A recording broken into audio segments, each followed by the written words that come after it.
What's up guys, it's Maddie. Today we're discussing Harry Potter and the Half-Blood Prince by J.K. Rowling. This is the 6th book in the 7-book Harry Potter series by J.K. Rowling. It's Harry's 6th year back at Hogwarts. Since the last book, it has become apparent that Voldemort is back. Life goes on, kids fall in love, teachers teach. Harry gets a used potions book from his new potions teacher, Professor Slughorn, and the book was owned by the mysterious Half-Blood Prince. And said Half-Blood Prince has been giving Harry a lot of help throughout his potions, getting him an A, because the Half-Blood Prince rewrites a lot of the potion recipes to make them correct, and he created different spells and hexes in the margins that Harry uses, and some of them get him in trouble, which leads you to believe that the Half-Blood Prince may not be as good as he seems. It leaves for a really big plot twist in the end that I really don't see coming. It was amazing. I loved this book. It was so much easier to get through than Harry Potter and the Order of the Phoenix, because the Order of the Phoenix was the start of the darkness. This does have dark elements in it,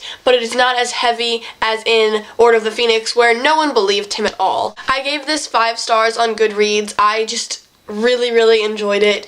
I'm really enjoying this series, and I'm really sad for it to end because I'm about to start the 7th book, and I don't want it to end. I love this series so much, and I can't believe I waited so long to read it. It really didn't even seem as long as it was. I think it was 650 pages, but it didn't even seem that long because it was so much easier to get through than the last one. There were a lot of lighthearted elements in this, which made it a lot easier to read. I guess that's all I can tell you without spoiling you, so that's the end of the non-spoilery section. If you haven't read this book, I would read it, I would come back, and we can discuss it. The book starts out with Snape making the unbreakable vow with Narcissa to protect Draco at school, and that was the beginnings of my lack of faith in Snape. I couldn't tell if he was really on the good side or if he was really on the bad side, and I don't like double-crossers, especially in the end when he killed Dumbledore. I knew that was gonna happen because I was spoiled so many times for this series, but I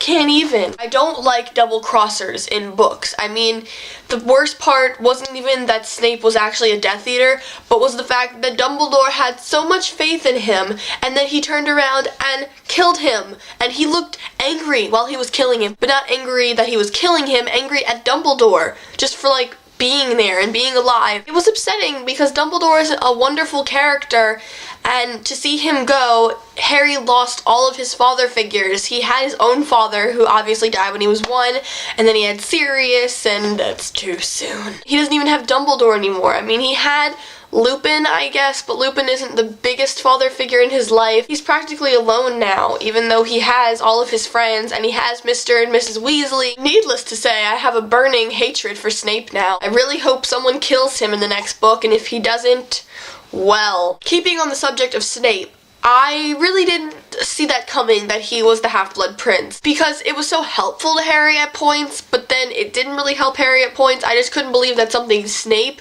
had created helped Harry, because, you know, Snape doesn't help anyone but himself, and probably Draco and the Dark Lord. I'm really glad, though, that Harry is going to be continuing with the Horcrux search, because he's keeping Dumbledore's memory alive, and he's going to search for the Horcruxes, which I believe are Nagini, the Hufflepuff Cup, the Ravenclaw something, the Slytherin locket, the diary, but he already killed the diary, and I think Harry is a Horcrux. I can't remember. I think in one of the books, Dumbledore said the reason why Harry was having the same dreams and memories as Voldemort is because he had part of Voldemort's soul inside of him, but Dumbledore never told Harry that he was a Horcrux.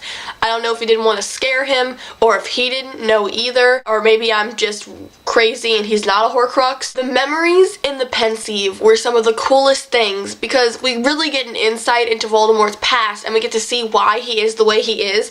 I always wondered from the movies why he went from this handsome kid to a snake-like person with slits for a nose and gleaming red eyes, and it makes sense now because every time he killed someone and split his soul, a part of his humanity left as well, and so now he is just this monster on the outside and a monster on the inside. Now on to some happier things, because we have all the deaths and sadness and the battle scene at the end of school, which was upsetting because Bill got his face slashed up, and I really liked his character. Even though he was a small side character, he was a nice lightheartedness to the book as well. I'm really glad that Fleur still wants to marry him, even though he's going to be sort of wolfy.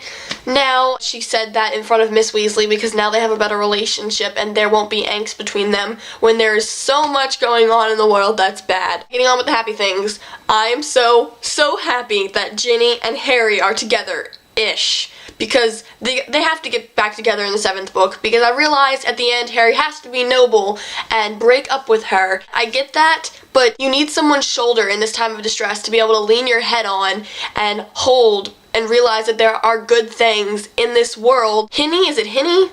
Or Jerry? Whatever their ship name is, I ship it. I ship it. Ron and Hermione, they're not official. They need to be official. Romani needs to happen. Throughout the book, you could tell that both of them liked each other a whole lot. I love the romances in this book because they're not overpowering like in some YA, and the plot isn't centered around the romances, which I love because too many books, the plot is completely centered around the romance. I really hope that people don't end up separate coupling, dying. I can't stand it when one of the people dies and the other person is left to mourn.